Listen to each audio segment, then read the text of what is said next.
Good afternoon. Today we continue our discussion on multiple linear regression, and we continue where we left off. So last time we were discussing simple linear regression, but now we go to the real regression, which is multiple linear regression.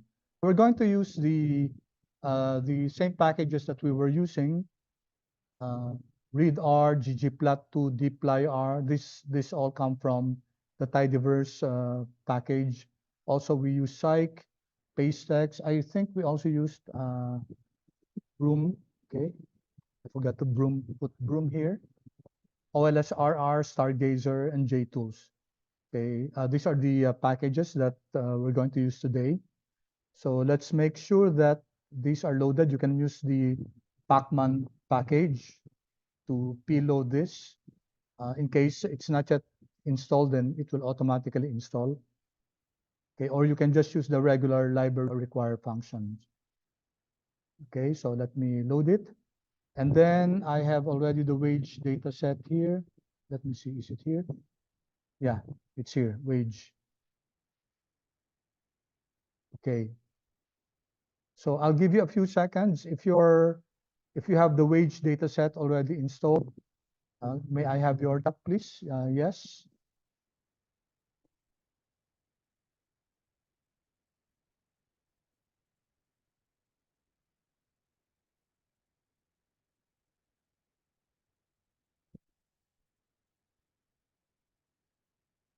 Okay, thank you. A few more seconds. I think there are others who have not yet replied.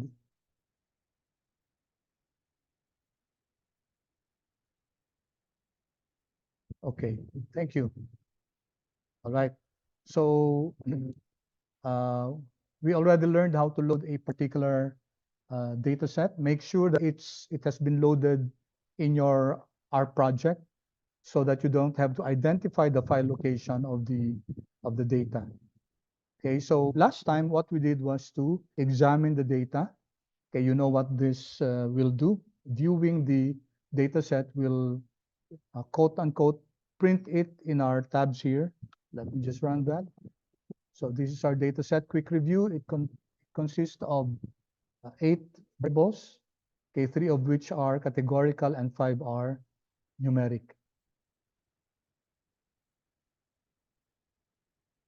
Okay, so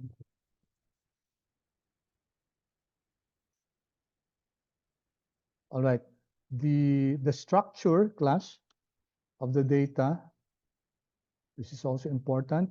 As I said, there are 3 categorical or character variables.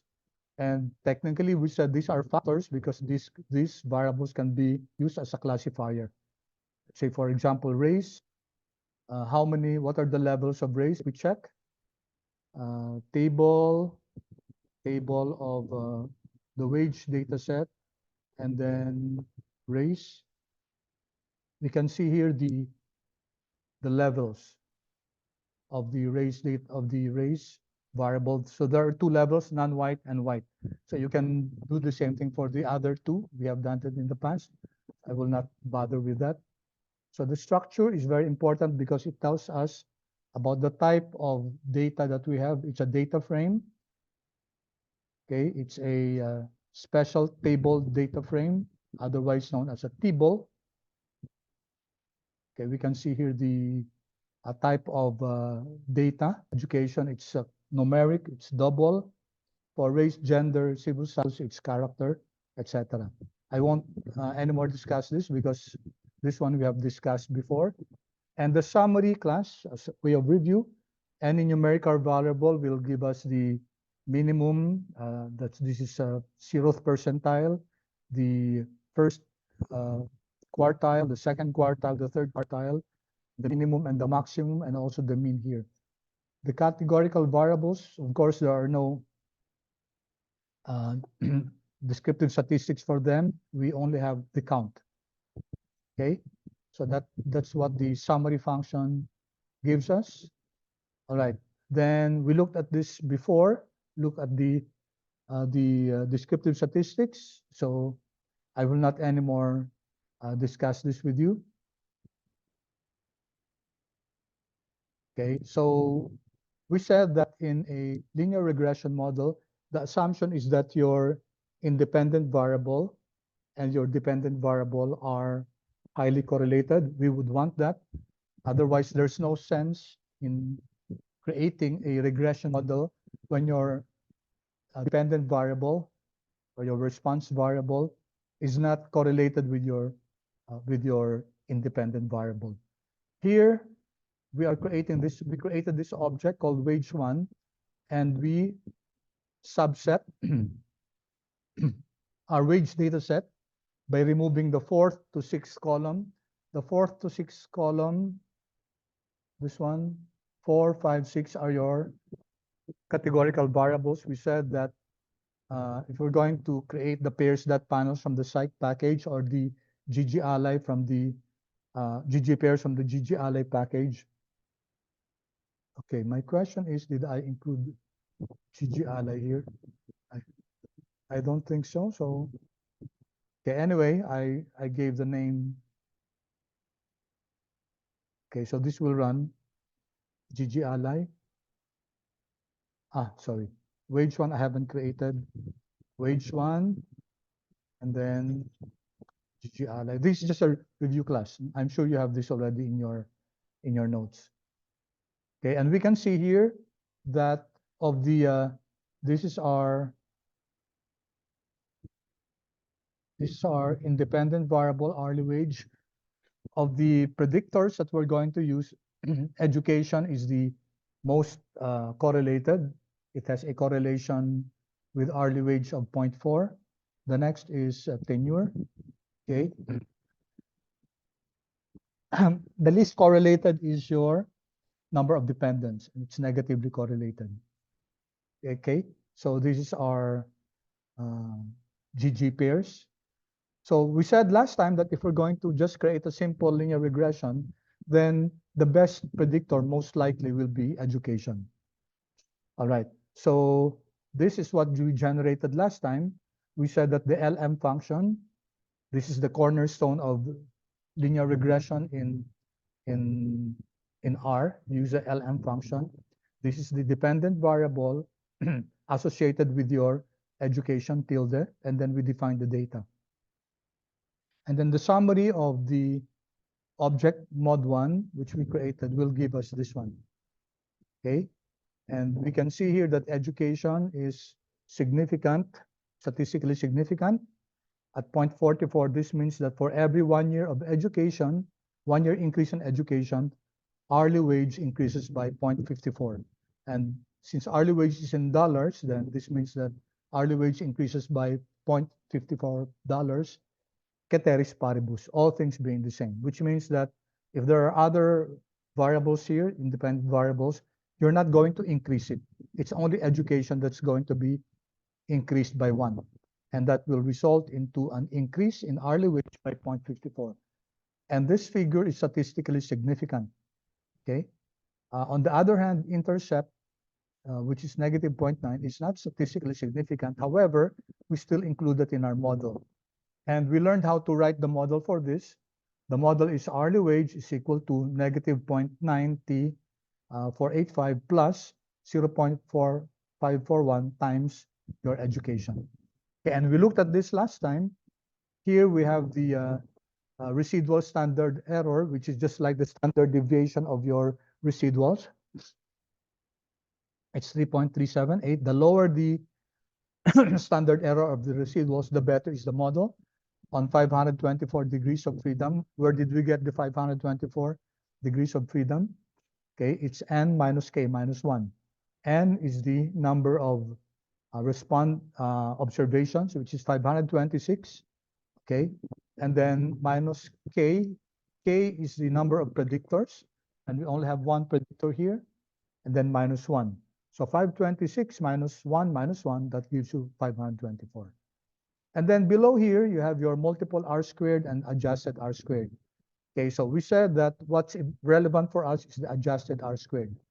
So there's a difference between your multiple R squared and adjusted R squared, and the difference will become more apparent when we deal with multiple linear regression. Be that as it may, what's the meaning of 16.48 here? It means that, and some of you were not able to No, sorry, hindi pala kasama sa inyo. I noticed kasi dun sa last exam natin, I missed on, I missed including some questions, no? Kaya nga nagtataka ako na some of you finished so fast. Kasi when I checked, na-realize ko na may mga questions na hindi ko nasama dun sa ano, which I made an adjustment to the next section. So 16.48% here means that 16.48% of the variability of your dependent variable hourly wage can be explained by our predictor, which is education. Okay?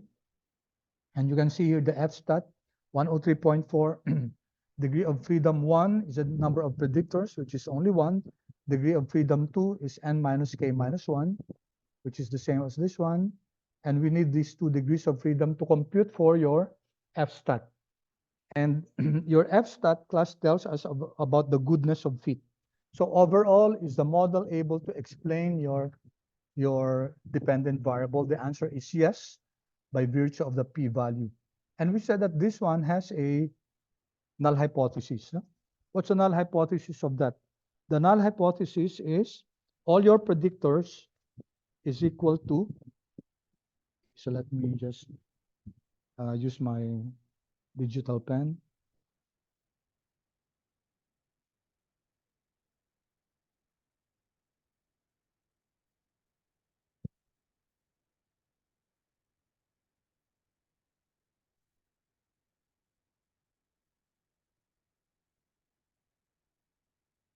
Okay, so let me just write that, class, just for us to have a brief review.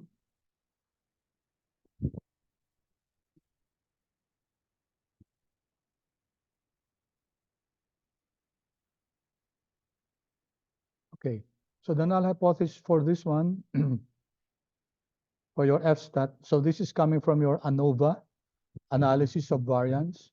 The null hypothesis is B1 is equal to B2 is equal to B3 is equal to B sub n. The number of predictors that you have is equal to 0. Okay. In our case, we only have one predictor, B1. So this cancels out. This is our null hypothesis. And it's equivalent to, it's just equivalent to the hypothesis here. The individual test, HO, is that B1 is equal to 0.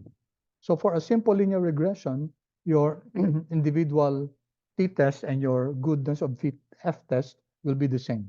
Iisa lang yung hypothesis natin. And you can see that they're both significant, which means that we reject the null hypothesis here that B1 is equal to 0. Here also we reject the null hypothesis that B1 is equal to 0. Okay, so just a quick review.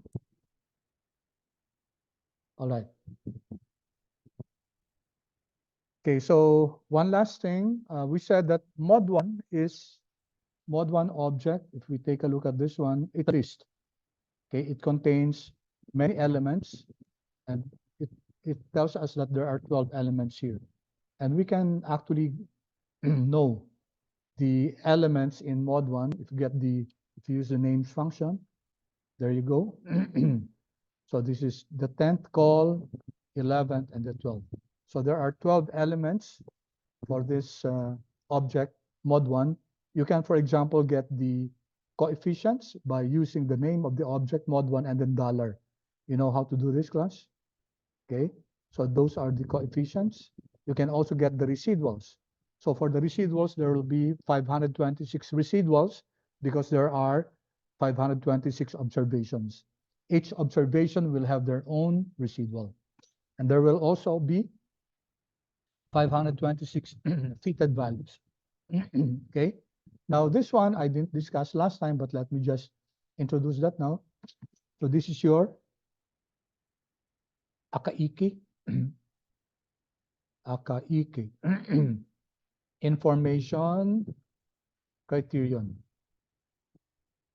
Okay, and this one is your Bayesian, BIC, Bayesian information criterion. And where do we do this? We use this, yung AIC and BIC, in comparing models, to compare models. Okay. Currently, since we only have one model, there's no basis for comparison. Okay, but we can compute for this. AIC is 2777.423 and BIC is 2790. So we will go back to this when we go to model 2 and see if model 1 is better than model 2. So the lower the AIC or the BIC, the better is the model because it tells us of the lower information loss. Okay? All right. So we can also make use of, I'm not sure if I shared this with you.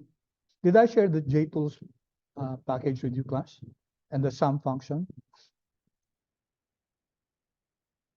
Feedback, please, class? Yes or no? Oh, not yet. Okay. So this is an interesting, we'll have other tools later on, but the JTools provide us with a good summary because if we just use this, okay, hindi maganda yung summary na. It's complete, class, yung sa summary ng LM function natin. But to put it in a good tabular form, so if we run this, okay, so it's a better format compared to the summary. So there are 526 observations. You define the dependent variable, the type of regression. And then here we have the model fit, the F stat, degree of freedom 1, degree of freedom 2 is equal to, this is the value, with P is P practical 0, 2 decimal places. R squared is 0.16 and adjusted R squared is also 0.16 at 2 decimal places. And here we have the estimate, the standard error, the T value, and the P. Okay, only it doesn't show the asterisk here if it's significant or not. But you can deduce from this one, class. Okay. Any questions, class, about this tabular presentation of your summary? Were you able to get it, class?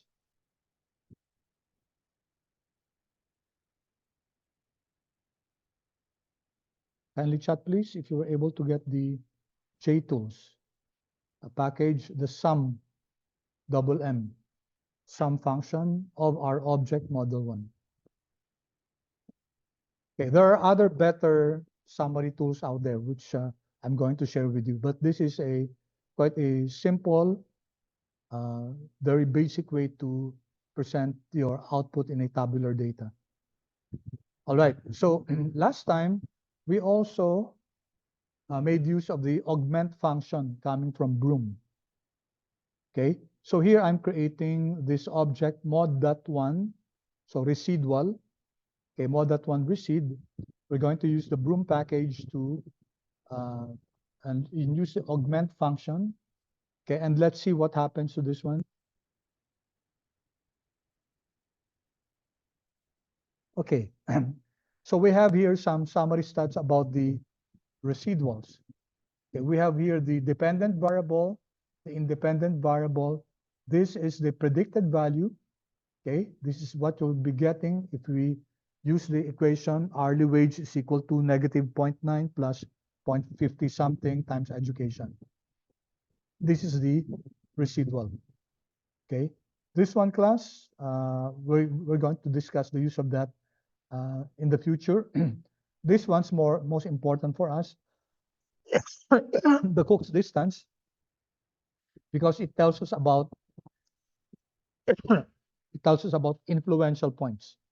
Okay, influential points are very important because these points are to be taken seriously because the presence of these points could affect the values of your parameters of your B1, B2, etc. Okay, so what we can do out of this, this is the file that I'm using. Okay, so let's plot this. Let's plot, class, the model that we have. Okay, so we're using the ggplot ggplot, and we're using the object mod.1 reseed, and our x-axis is education, our y-axis is hourly wage, so that's for the aesthetics. The aesthetics defines what are you putting in the x-axis and the y-axis, and then plus geom point. So this will create the scatter plot of education and hourly wage, and then we will ask R to put the regression line, so stat underscore smooth, method is equal to lm, and then we just define from what segment is our plot. Okay. All right, I'll give you a few seconds to copy this if you don't have it yet. But this is I'm not sure if I shared this with you already before, but let me give you time to be the one to code it.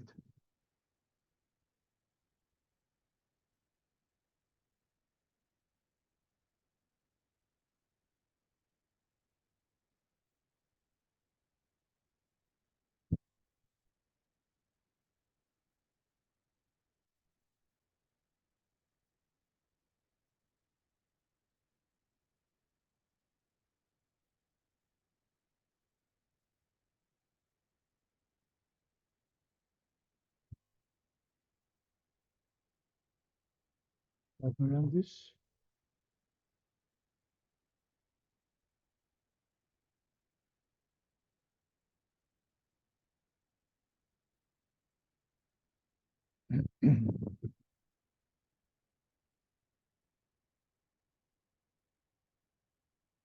Okay, kindly chat please if you're able to plot.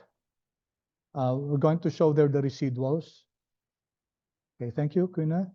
How about the others? Okay, good. All right. So I hope you were able to follow along. Okay, thank you for your responses. Okay, so let's just increase the size of it. Okay, so you can see here, class, the regression line. This is our model. Okay, this is where the x end and the y end comes into play dun sa geom segment natin. And there was a line drawn from the point to the predicted line, fitted line. Okay, and the difference between that is your residuals, right? That's your error terms. Yung hindi na pre-predict ng tama. Those are your residuals. Okay? All right, thank you for your feedback. So let me just close this now. Close this. Okay. Now, okay, I don't think I shared this already with you. But let me just share with you this note so that you don't have to write the note. So let's take a look at the residual plots. So here we can have some residual plots. So the command here is par. Par means partition. Okay, so the number of rows is 2 by 2. So 2 rows by 2 columns. And what do I want shown in this? Plot mod 1. So mod 1 is your model class, our model, LM model. So if we run this, okay, so there we have your 2 rows by 2 columns.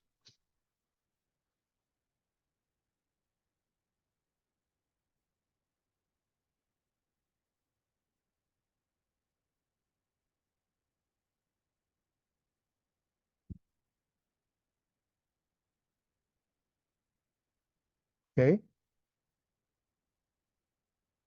So this four items here, residuals versus fitted, often we can already see here yung linearity, no? This one The first one will tell us if there's a linear relationship between your hourly wage and your education. Okay, this one will tell us of the normality. This one will tell us of heteroscedasticity, and this one also. We'll discuss this more in greater detail when we go to multiple linear regression, because this is just the simple regression. Okay, simple regression lang to class, and we're not modeling anyway just one variable. We will discuss this in detail when we go to the last and final model. All right. So there's another way to do this class using the ggfortify. Okay, if you haven't installed ggfortify, I'm sure we did already. Okay, I think I failed to put that there. But in case you haven't loaded it, just load it, and then we can make use of the autoplot function of ggfortify. It will give us the same plot class. Okay, same. Pareho lang ng nasa taas yun, no? But it's a better, let's say, the better version of the previous one, of just using the plot function.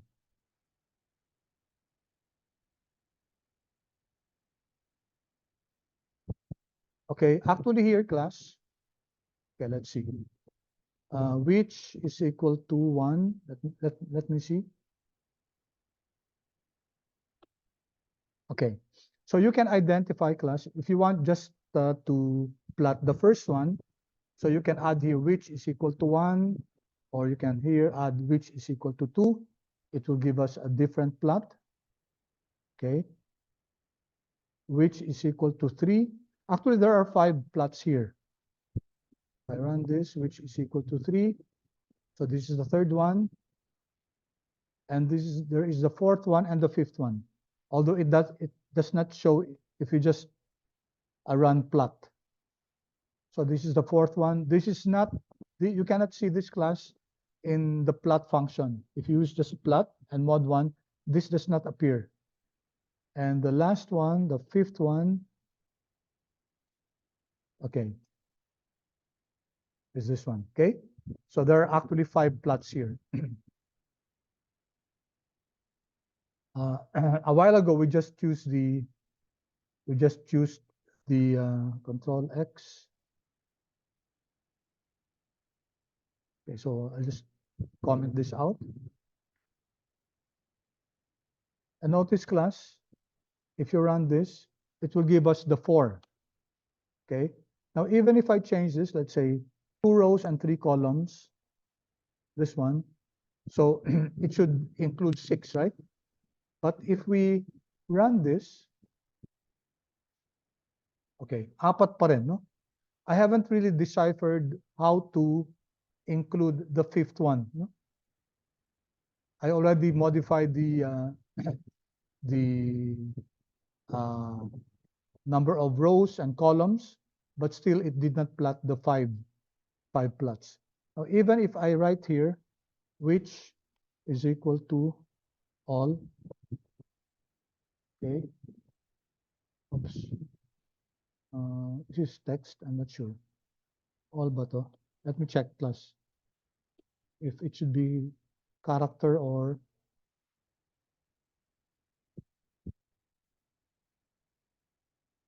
okay, mali.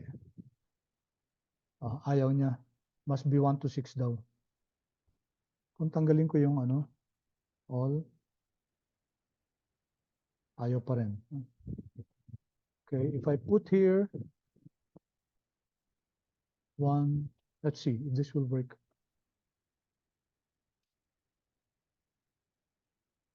Okay. Kaso hindi sabay-sabay, no? Ayan. So these are the 6 plots. Okay, sorry, 6 plots pala, no? Nga pala, I thought, pagka-recall ko 5. 6 plots pala siya. Pero, wait.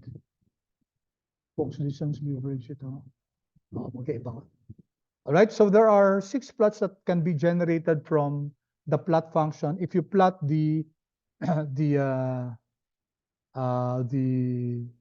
LM object, okay? But as I said, we're going to discuss this in detail when we have the final model. Because it makes no sense to discuss it if we're just using the initial model. Okay, any questions so far, class?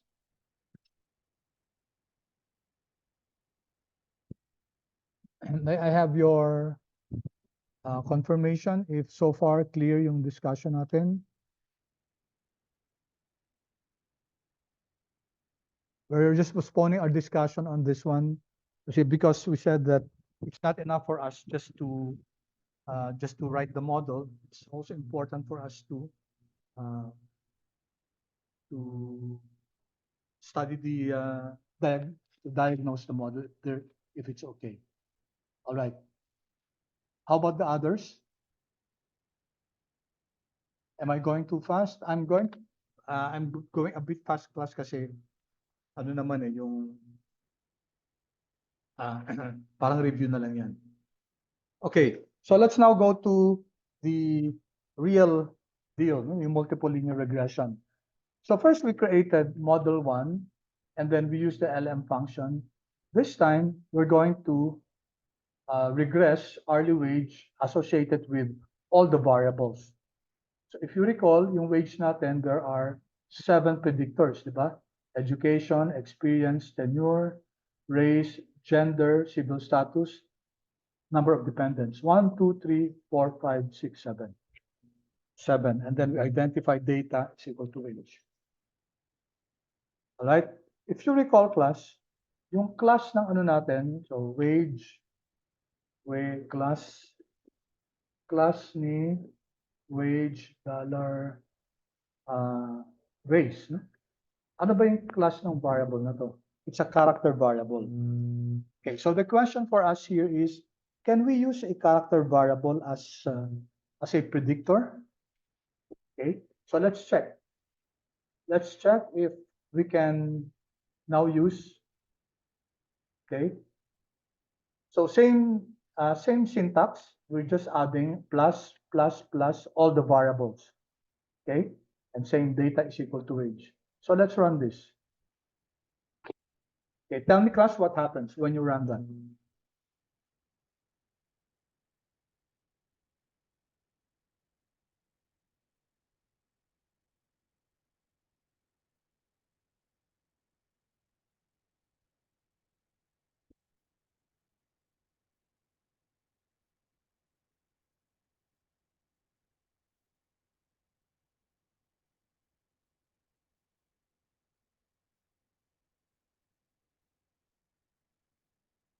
May I know what happened, class?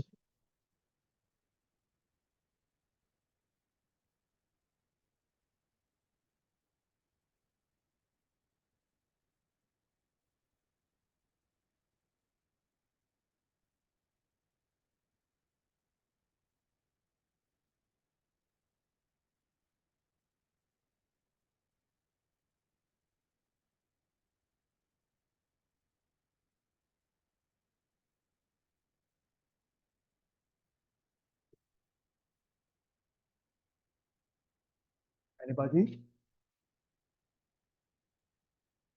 Okay, young character variables are weird in model 2. Okay? So ano nangyari, Glenn? Young character variables names are weird.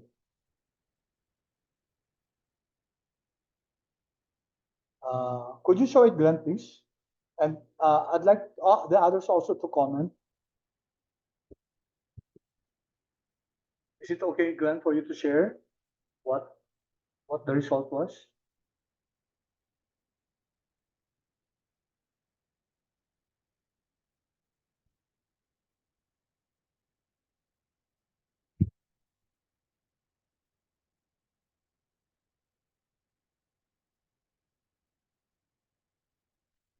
Glenn?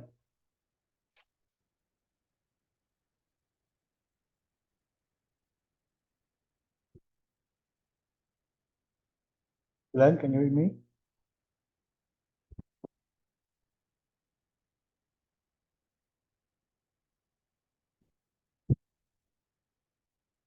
Hello, Glenn?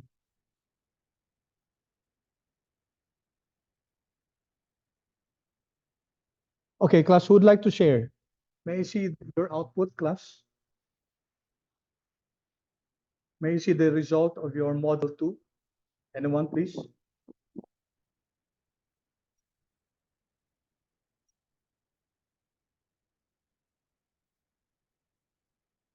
Okay, Quina, thank you. All right, so what happened? Um, so for this one po, nothing came out po, but for the second code, it showed this one po. Okay.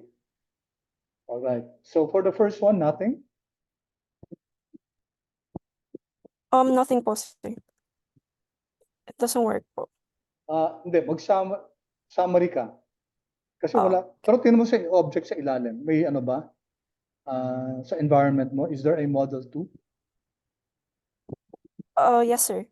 So may model 2 na. Okay. So ibig sabihin, may ano, wala lang kasi ano eh. Kasi yung pangalawa mo naka parenthesis, di ba? So nag-automatic siya. Sa pangalawa, okay. All right. Sige. Thank you, Quina. Thank you. Okay. So, okay. So, yung sa first one, walang lalabas kasi walang tinanggal ko dito yung parenthesis. Di ba? Pag nag-parenthesis tayo dyan, automatically lalabas. So, if you want the output here, dapat i-summary mo siya. No? Now, so may distinction na ngayon. No? Before, take note that these are categorical variables. Dati class, mag-e-error yan. Mag-e-error siya kasi, ano siya eh, kasi categorical variables yan eh. So, hindi naman mga numeric yan. So, hindi pa pwede, no? So, before, mag-e-error siya. Ngayon kasi in-adjust na nila eh. So, it can already run. But let me just do it this way, no? So, technically, in case na hindi mag-run yan, which it did anyway, brought out time, dapat, ang long cut niyan, class, dapat, okay, we should have first converted yung ano natin, yung mga variables natin into factors. Kasi ano sila, no? Categorical. But nowadays, in-adjust na nila to before class, as I said, this will Yes, not sir. run. Sorry. Sir, I think hindi po naka-share screen. Sorry. Okay, sorry about that. Okay, as I said, class, what I did here, I just copied yung race, gender, and civil status. Now, if you were running this before, this would not have run. Mag-e-error tayo dito kasi nga yung race, gender, and civil status, they are factors. So before, what we have to do is alt minus. Kailangan i-convert muna siya sa as that factor. So yung wage, dollar, si race. Okay, as an exercise class, let's just do that, no? So let's convert si race as a factor. And then, of course, let's just copy this. Control C, Control V.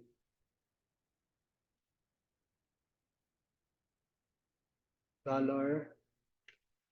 Si gender then. Oops.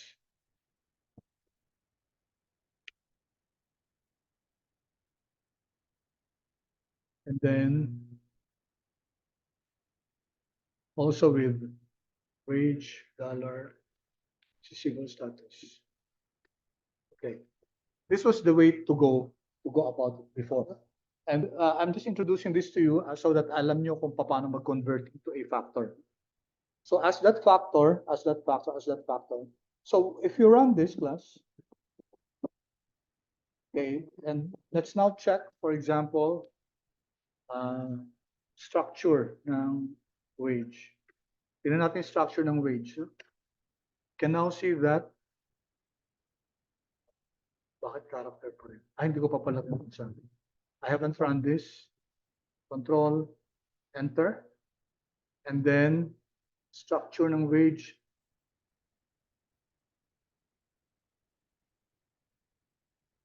Bakit ayaw?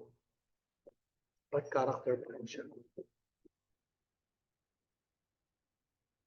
Let me check again. Class, the wage dollar raise.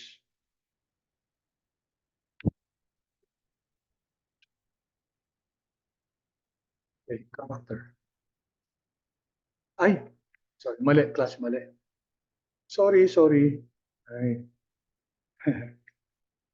Kaya pala. Sorry about that. Siyempre, hindi na-recognize si gender at saka si ano. Nag-create lang siya ng panibagong object na yan. Okay, so I should have placed wage here. My mistake, class. Sorry. Okay, so you should identify, no? Okay, kasi hindi ma-recognize ni R. Tingnan natin yung ano ko. So nag-create siya dito ng ayun, nag-create siya ng ano ng factor dito, ano. Pero that's not what I wanted. I wanted it to be coming from the wage data set. No? Okay, so let me run this again. Control enter. So when I get now the class, so factor na siya. At saka yung structure, yan, factor na siya. Okay, so yung race, gender, at saka civil status, which is part of the wage data set, are now factors. Okay, let me pause for a while and ask you if there are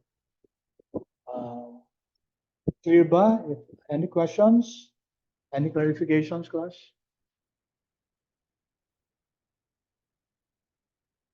Okay, thank you. How about the others?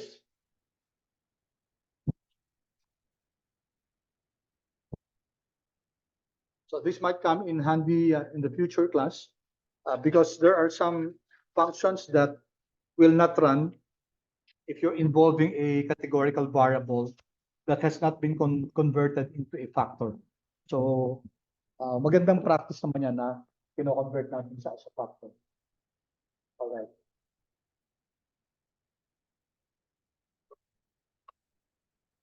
One and two. Saan to, Glenn? Okay. We can. Sige, we'll discuss that next time. Tingnan muna natin yung result, ha? Kasi medyo kulang ako sa oras. And then next meeting, ang tanong ni Glenn, kasi dito, 1 and 2, no? 1, 2, 1, 2. Actually, it doesn't matter if it's 0 or 1, 1 and 2. The assignment of whether it's 1 or 0 or 2, it's immaterial, no? But that's a very important question also, Glenn. To satisfy that, di-discuss natin next time yan, ha? Tapusin lang muna natin to.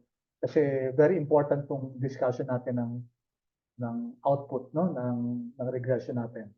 Okay, now that I have converted it into factors, if I run this, magra-run na talaga ito. Kanina, based on what you told me, binago na nila yung syntax. Dati hindi magra-run yan.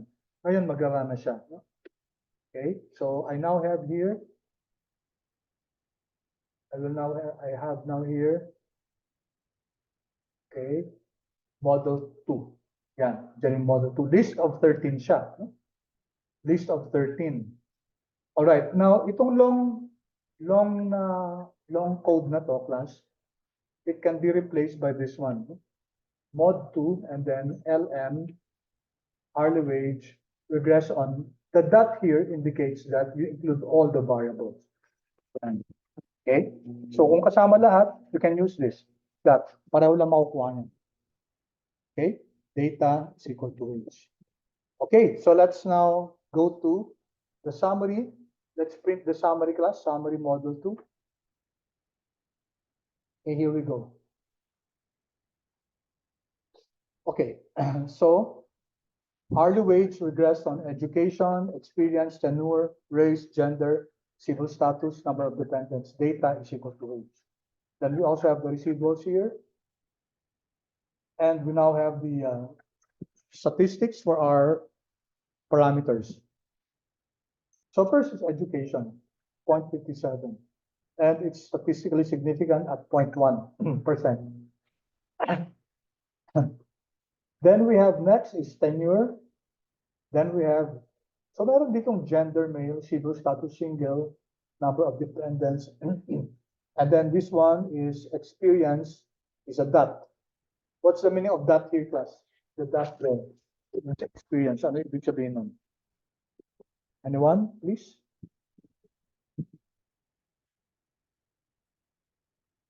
What's the meaning of the dot here?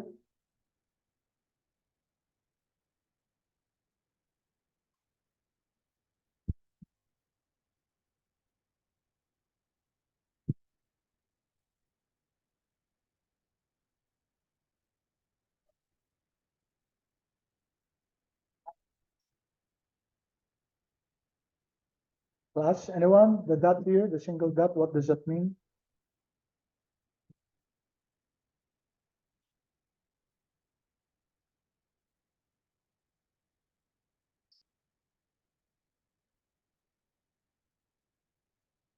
Okay, yeah. Joseph? Yeah, significant at what? Yes, thank you, Joseph. Thank you, Glenn. You're correct. This is significant at 10%. Di ba kaya yung p-value 0.07 lang? So this is significant at the 10% level of significance. No? But if our standard is 5%, then this should not be significant at all. Yung tatlong asterisk dito, di ba? Significant at 0.1%. Okay, so apat dito, significant at 0.1%.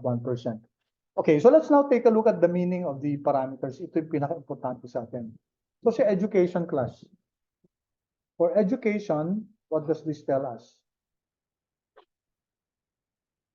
So sa education, diba?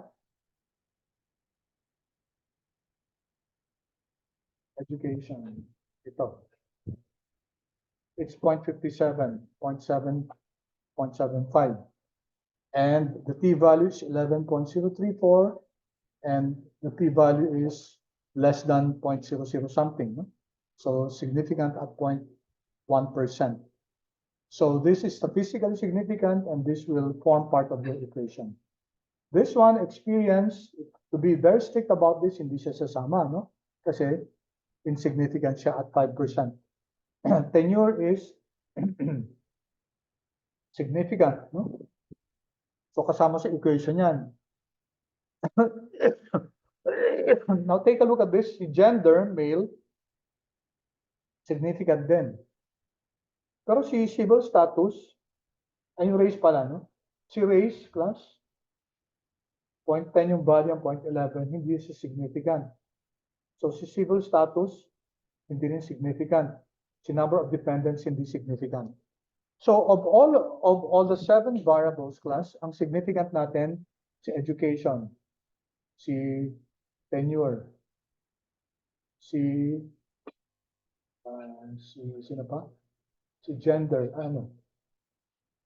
si gender nga, no?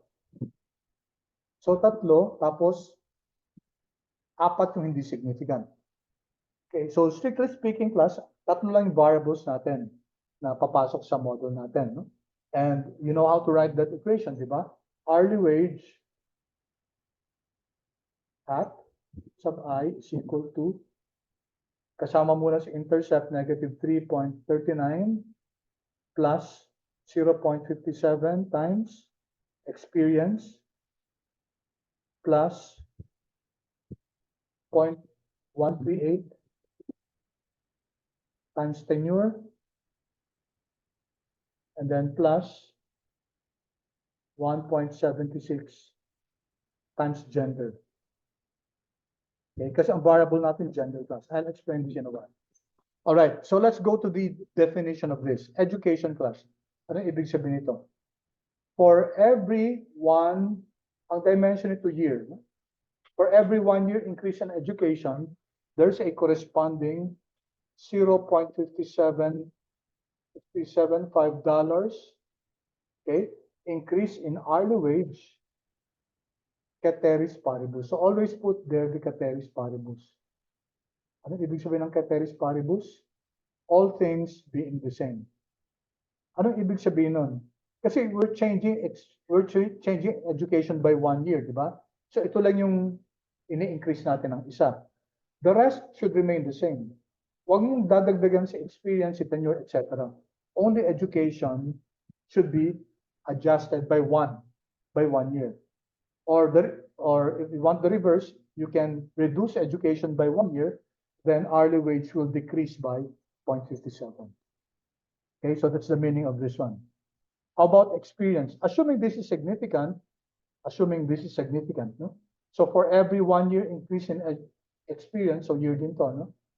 There's a corresponding $0.02, okay, or 2 centavos, or $0.02 increase in tenure, in experience, ceteris paribus. Don't forget to say this. Ibig sabihin, class, again, it's only experience that you'll be adding 1 unit to it. The rest should remain the same. Wala tayong i-add. Si tenure naman, class. Si tenure is also in years. So when we read this, class, for every 1 year increase in tenure, there's a corresponding $0.138 increase in hourly wage, ceteris paribus. Okay, how about this class? Ito. White and non-white. Paano nangyari ito? So what happened here, class? So first, class, tingnan muna natin yung let's take a look first at our wage natin.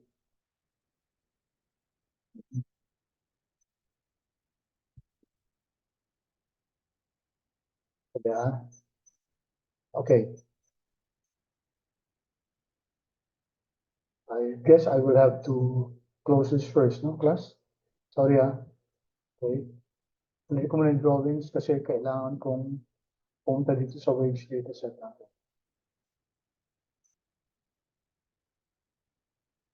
Okay, take a look at our wage data set, at our gender class. Race pala, race. Anong una nag-a-appear dito, class?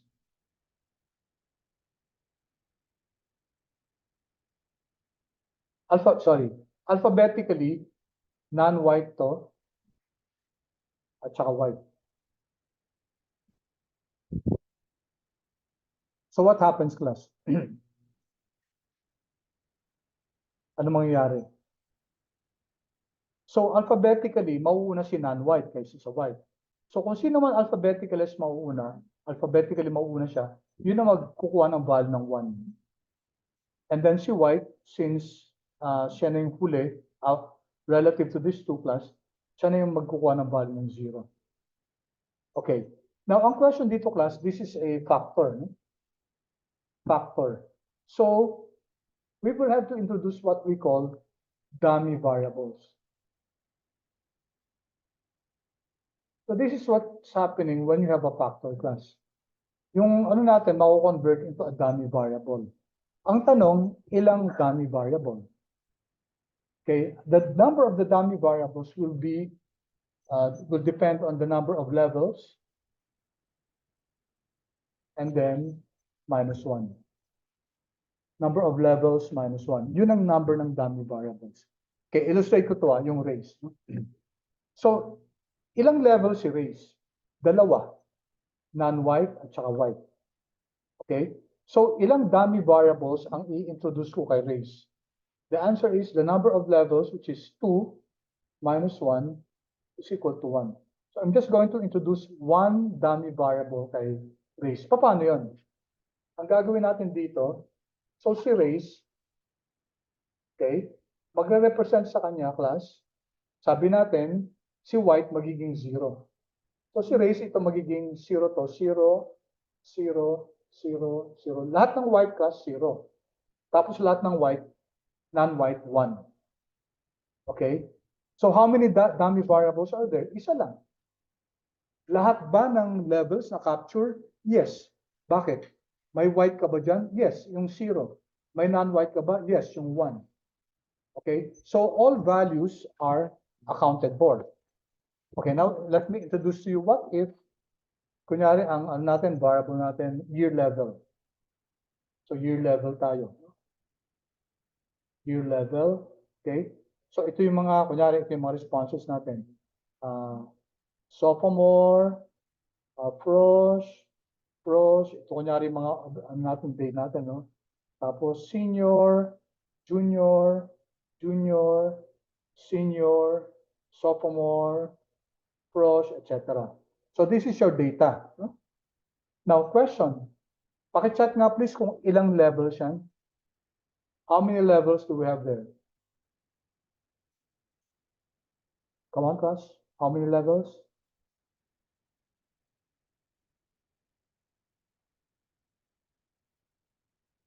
Yes, thank you. Yung iba, hindi alam kung ilang levels. Kung ilan yung different values. Kung ilan yung mga categories niya. Thank you. So it's 4. So 4 siya, class. Now, ang question kasi, hindi nga pwede itong mga characters yan, ano? Gagawin natin dummy variable. Ang tanong, ilang dummy variable? The answer is, ilang dummy variables ang class? How many? Yes, correct. 3, no? 3. Tama, 3 siya. Bakit? Kasi ilan ba yung levels? There are 4 levels and then -1. So 3 dummy variables. Okay, so ano gagawin ni Arjan? Automatically class, di ba sabi natin, okay, those that appear first will be 1. No? So, pag i-alphabetize natin to, si Frosh, 1 siya. Kasi una siya, no? F. Tapos susunod si Junior, 2. Tapos si Sophomore, si Senior, 3. Okay? Tapos si Sophomore, ito yung huli. Therefore, class, yung dummy variables natin magiging, papalitan natin ito ng Frosh, Junior, Sophomore. Sino mawawala? Mawawala si Senior. Okay? Kasi tatlong dummy variables lang dapat. No? Paano kung gawin mong 4? Magkaka-problem yung model mo. Magkakaroon tayo ng dummy variable trap. Dummy variable trap. Okay? Which is what we call perfect collinearity and class. So you'll have a problem class. If you introduce 4 dummy variables. So will they be represented? Yes. Tingnan nyo ha. Sophomore. So si Sophomore, 0, 0, 1. Diba? Si Frosh, 1, 0, 0. Si Frosh, 1, 0, 0. Si Senior, 0, 0, 0.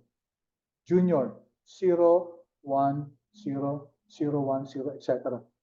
Okay. Question class. Na-capture ba lahat ng mga instances dito, lahat ng levels? If we have 3 variables class, are we able to capture all the 4 levels class?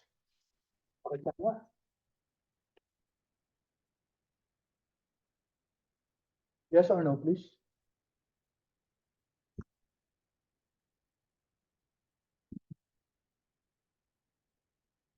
No? Abigail, bakit hindi?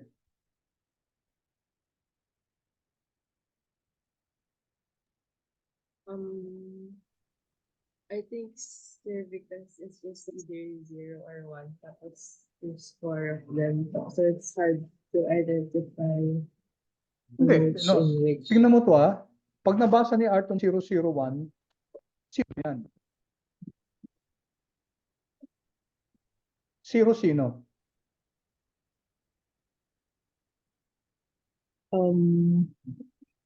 Si Frost. Frost ba siya? Hindi. Kaya 0, di ba? Junior ba siya? Dito no. sa first line tayo Sophomore ba siya? Yes. Yes. So na-capture si Sophomore. How about si Frost ito? Maka-capture ba yung Frost dito? Yes. So ito, 1. So Frost siya, di ba? Siyempre, hindi siya junior, hindi siya sophomore. Okay? So itong senior, maka-capture ba itong senior? No po. Bakit? Frost ba siya? No. Junior ba siya? No. No? So yes Sophomore ba po. siya? Oo, maka-capture. Okay? So lahat. Okay, good. Thank you, Abby. Good. That's a good reflection, no? So maka-capture class, kaya nga 3 lang kailangan natin. No? Introducing 3 dummy variables will be enough already to capture all the levels. Okay? Kaya hindi na tayo magdagdag ng senior class. Kasi pag mag-senior ka pa dyan, so magkakaroon ka din ng dito 001, no? 1 to dito, no? Okay? Later on, we'll see that this will result into what we call perfect collinearity. Mamamali yung model natin. Okay? So take note, class, kapag factors tayo, class, kapag factors, what happens is this will be dummified. Mag-create ng mga dummy variable. Bakit dummy siya, class? Papalitan siya ng 0 or 1. So ang tanong ni Glenn kanina, bakit hindi 1 or bakit? Doon sa ano lang yon, Glenn, sa summary lang yun kanina, 1 or 2 ang dinalagay. Pero actually, pag nagda-dummify, 0 or 1 ang dinalagay. Okay? So no matter how many levels you have, kunyari 10 levels, okay, then it should be 10 minus 1 dummy variables. Okay? In that regard, class, lahat ng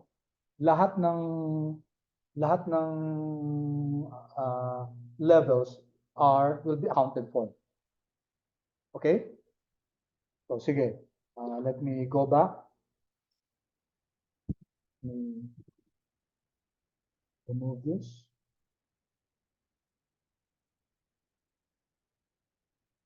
Okay, let's go back to our model.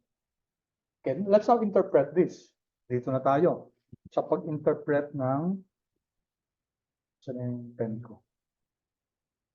Okay. Let's interpret first class yung ano.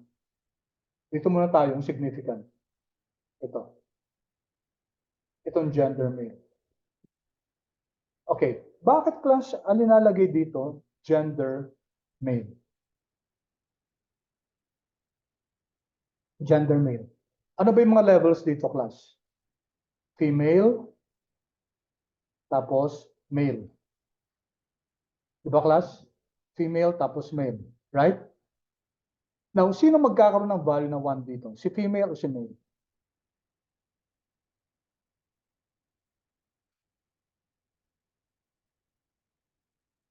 Female, yes. Bakit, Glenn? Bakit si female? Kasi female yung una, sir. It's 1 and Yes. 2. Correct. Alphabetically, nauna si female, ano? So this will get a value 1, this will get a value 0. Now, pag yung result na ng regression dito, class, tingnan nyo. Gender, pero ang kinabit niya male. Ibig sabihin yung class, this should be interpreted in relation to your benchmark. Ang benchmark natin dito is female kasi siya yung 1. Okay? So when you interpret this, okay, paano natin i-interpret? Naka-benchmark to. Itong 1.76 na to. So, ang interpretation na to, on the average, okay, on the average, male employees receive $1.76 positive to, no? Positive. So, more. Male employees receive, on the average, so class, on the average, male employees receive $1.76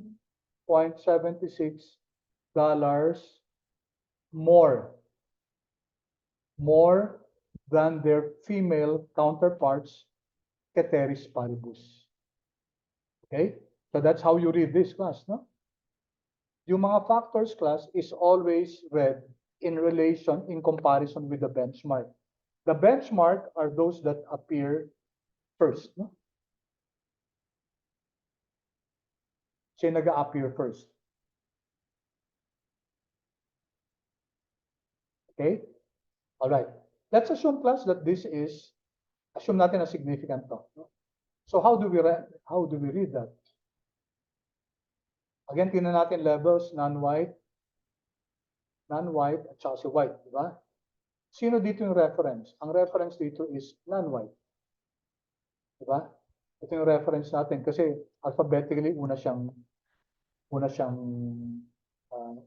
first in appearance siya.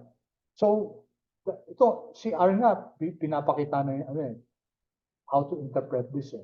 So, on the average, white employees, okay, receive $0.11 more kasi positive siya. more. So parang naka-benchmark, naka-compare dun sa sa benchmark variable natin, which is non-white. So si mga white daw, they receive $0.11 more than their non-white counterparts, ceteris paribus. Assuming na significant yan, but since it's not significant, then we cannot infer that, no? Because there's a possibility that this is zero. This is significant. Okay, how about this class? Civil status. On the average, single employees receive, sino mauna dito? Sino yung benchmark? Married. So kay married mo, i-compare. Single employees receive $0.46 less class kasi negative to, less than their married counterparts, ceteris paribus. Okay, so that's the meaning of that class. Itong tatlong factors na to. Okay, so by now class, you should be able to read, no? Read yung mga factors na to. So laging hahanapin kung sino si benchmark, tapos dun lagi ko-compare. And may clue naman, class eh. Siyempre kung ano andi dito, hindi benchmark yan. Diba? Si white hindi benchmark yan, si male hindi benchmark, si single hindi benchmark. So hanapin yung counterpart nito. Okay? Alright. So, ano pa dito sa tenure, na-discussion natin to. 1 year increase in tenure results in $0.138 increase in hourly wage.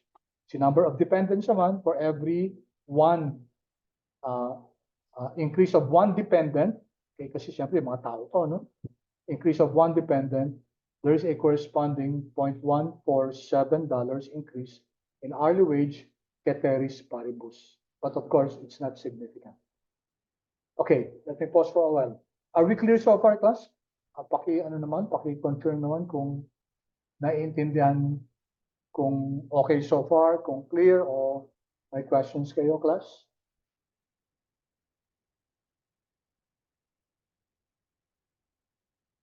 Anything you'd like me to clarify?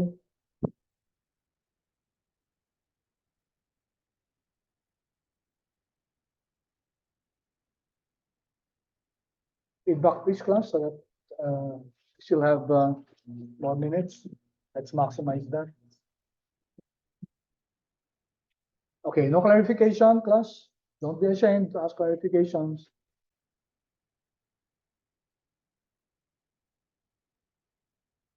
Okay, my question dito. Thank you, Glenn. What happens if you remove independent variables and somehow? Very good, no? Very good. So, si Glenn, ang tinatanong niya ngayon, stepwise regression, no?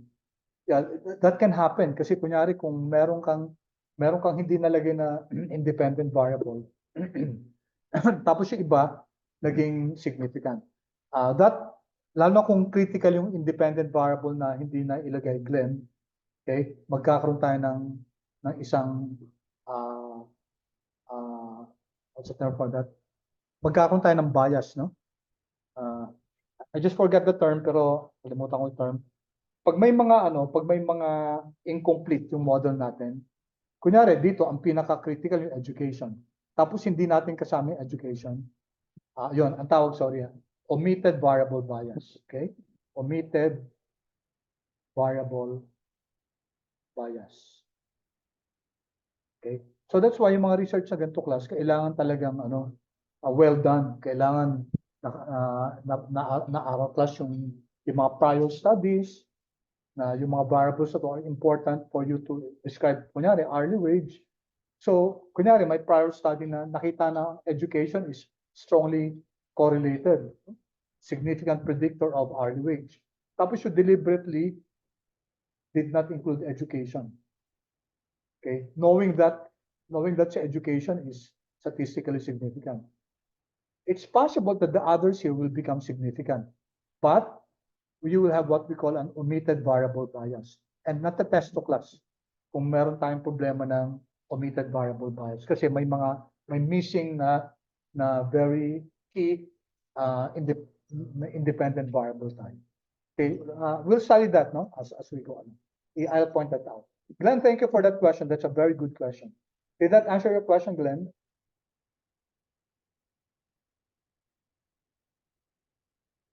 Okay. Sige. So let's continue, class. Clear ko muna yung drawings. And then let's go down here. All right. So for this one, class, in the interest of time, i-share ko muna ito sa inyo. Tapos, babalikan natin to next time, no? I'll just share with you the code. Just kindly look at the SSR, SSE, and the SST. You know, class, that the SST is just the difference between, okay, we're getting the observed value ni hourly wage minus yung average niya, and then squared, and then sum. Yun ang sum of the squares of the total. So I hope you watched the previous video on this. Sum of the squares regression and sum of the squares residual. And then here you have the R squared, this one, SSR over SST. And then you have the adjusted R squared. This is the formula for your adjusted R squared. Okay? We'll go back to this next meeting, class. Pero tingnan muna natin dito, no? So let's first look at this. So I told you a while ago that AIC and BIC are used to determine for comparison. So if we run this, so run nyo nga siya, class. Let's compare model 1, which is just a simple linear regression, and model 2, which is a multiple linear regression. If I run this, so this is model 1, yung dalawang to. This is model 2. Okay, let me put it here. AIC, mod 2, and compare this. Compare natin dito, BIC, mod 2.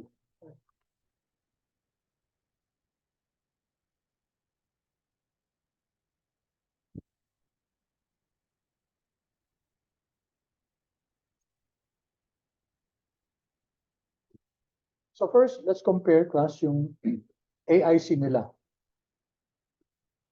Okay, you can see that the AIC of model 2 is better. Kasi mas maliit yung ano niya, yung Akaike information criterion. Sabi natin that the lower the AIC, the better. Now, for BIC, Bayesian information criterion, same thing.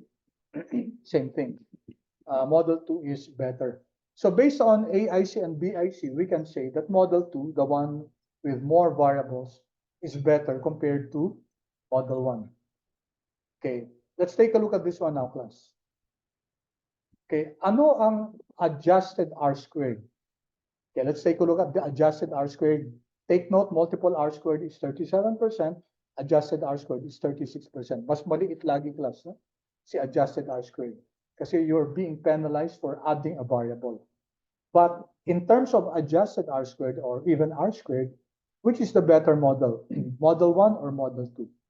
Sa model 1 kasi, class, yung adjusted R squared natin is here. 16.32%. No? Dito naman sa model 2, it is 36%. No? So 16 versus 36%. Ibig sabihin, class, si model 2 is able to explain more the variability of hourly wage compared to model 1. Kasi kaya 36% ang variability ni hourly wage, kaya niyo explain. While si model 1, only 16%. Okay? Clear on that, class? Can you chat, please? Clear on AIC and BIC for model 1 and model 2?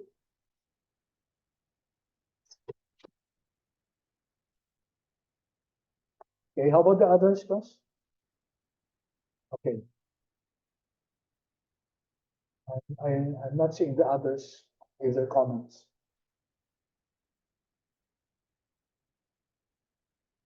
Okay, thank you. All right. Now, this is an important part of the lesson, class. Okay. Aside from adjusted R squared, aside from AIC, BIC, there's a statistical way to determine whether model 1, which of the two models is better. Okay, so we're going to use the ANOVA function. Okay, so this is the syntax, ANOVA, model 1, and model 2. Now take note, the null hypothesis here is that the restricted model is better. Okay, whenever you're comparing models and you're using analysis of variance, the null hypothesis is the restricted model is better. The restricted model is the one which has less number of predictors. So bali ang tinetest natin dito, does it make sense to add more predictors? Kasi baka sufficient na yung model natin. In our case, baka sufficient na si education. Alright? So if we run this, I'm going to run this class. Okay. So take a look at this. So take a look at this model 1 natin, hourly wage regression education. Model 2 in this instance is that it's your model where you're using all the variables. No? Okay, so this is model 1. You have 524 degrees of freedom, n minus k minus 1. Right? For number 2, n, your k is 7. So that's 526 minus 7. That's 519 minus 1. So that's 518. Okay.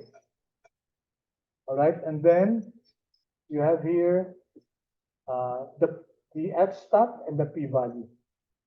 Okay. So ano ibig sabihin itong f a p-value na less than 0.05, significant at 0.1%. Therefore, conclusion natin, we reject the null hypothesis that model 1 is better. Okay. So we were able to statistically prove that mas maganda si model number 2, yung mas maraming predictors kaysa kay model number 1, yung sparse na model natin. How do we know? ANOVA, class. ANOVA natin. Ang p-value dito is less than 0.05. No? So, we reject the null hypothesis that, ano yung null hypothesis natin? Restricted model is better. Ito class ang tawag natin dito, relative to model 1, this is your unrestricted model. Okay?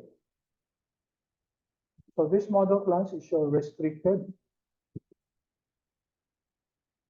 This is your unrestricted. So practically class ang ginagawa natin, tinetest natin kung does it make sense to add these predictors. Kailangan pa bang i-add yung predictors na to or pwede ng education lang? Okay? So sinasabi natin, okay na si education, restricted yan. Anong conclusion natin based on the statistical test? ANOVA natin, p-value is okay, less than 0.05 in significant at 0.1%. Therefore, reject natin to. Reject the null hypothesis. Okay? Reject the null. Okay? And then, let me just end in this class. So, alam natin na mas maganda yung model number 2, no? Alright. Now, si model number 2 class, ito siya. Diba? So, ibig sabihin ba nun, ang ano lang natin, ang mga predictors lang si education, si tenure, at saka si gender male. Okay? Yun lang ba? Not necessarily class. So, ang mangyayari dito, gagawa tayo ng what we call stepwise regression. So, we're not going to automatically stepwise class. Dalawang klase yan. I'm going to discuss this in greater detail next time. Meron tayong forward na stepwise, at saka meron tayong backward na stepwise. Ano yung difference lang? Dalawa. Ang backward stepwise class, you put all the variables at once. No? Tapos magtatanggal-tanggal tayo.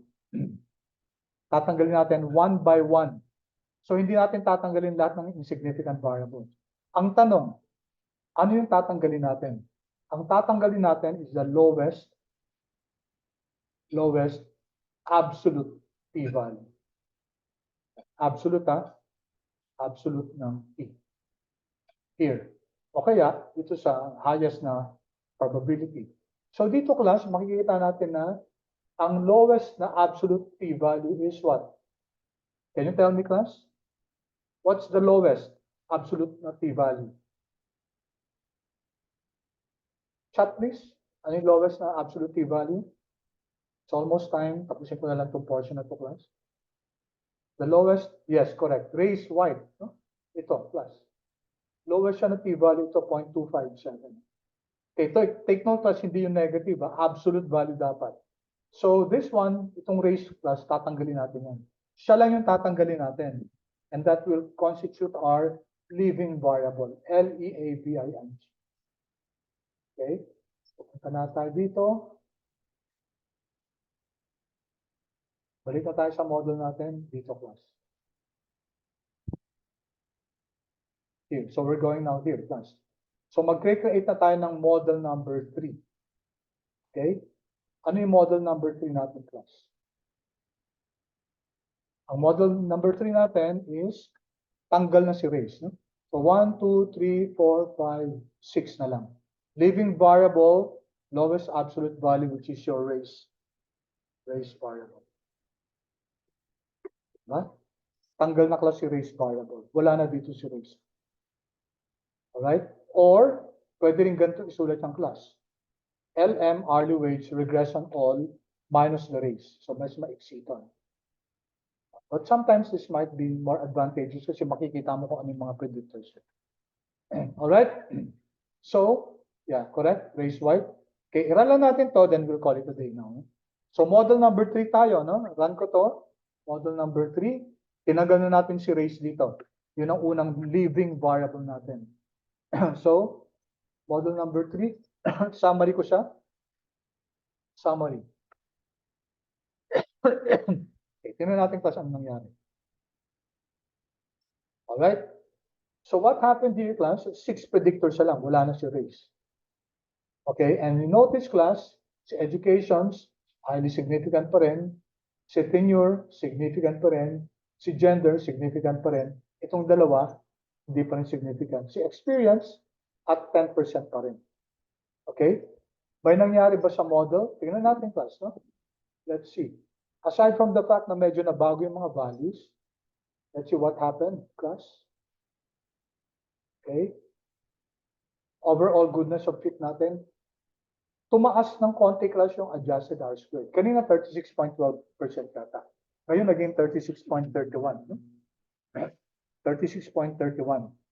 Alright, overall goodness of fit test, okay pa rin, p-value is less than 0.05. Tapos, tingnan natin, class, no? Compare natin si model 2 and model 3. Run ko to.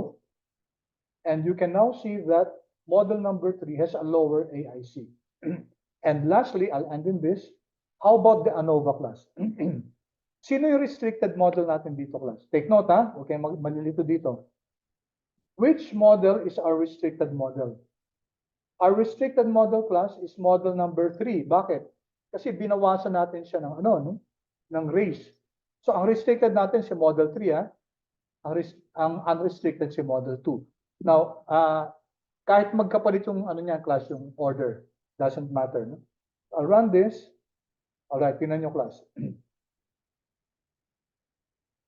Alright? So, dito, si model 2 na, model number 2 natin, model number 3 natin to, no? Ito yung restricted. Walang race. Si model number 2 natin dito, ito yung unrestricted, may race. Alright, ano yung p-value? 0.7971. Okay, so this is much greater than 0.05. Therefore, we fail to reject the null hypothesis that the restricted model is better. So, mas maganda, class, yung restricted model. Mas maganda yung wala yung race sa predictors natin. Okay? Alright, so we'll continue with this next meeting. For your assignment, class, continue, okay, continue, ano kaya magiging leaving variable dito? So malalaman nyo, hanapin nyo lang yung pinakamaliit na t-stat, no? Absolute value. Tapos, tanggalin nyo siya sa model. Tapos ulit, class, mag-compare na naman. Ito ulit model number 4, and then kung kailangan ng model 5, hanggang lahat na maging significant. Okay? So that will be your assignment na hindi ko i-collect, class. But please try it, no? Try, kasi up to model number 3 na tayo. Nakita natin si model number 3, mas okay kaysa model number 2. Si model number 3, tinanggal natin si race. Si model number 2, ano din pa si race. Alright? So let me stop recording now.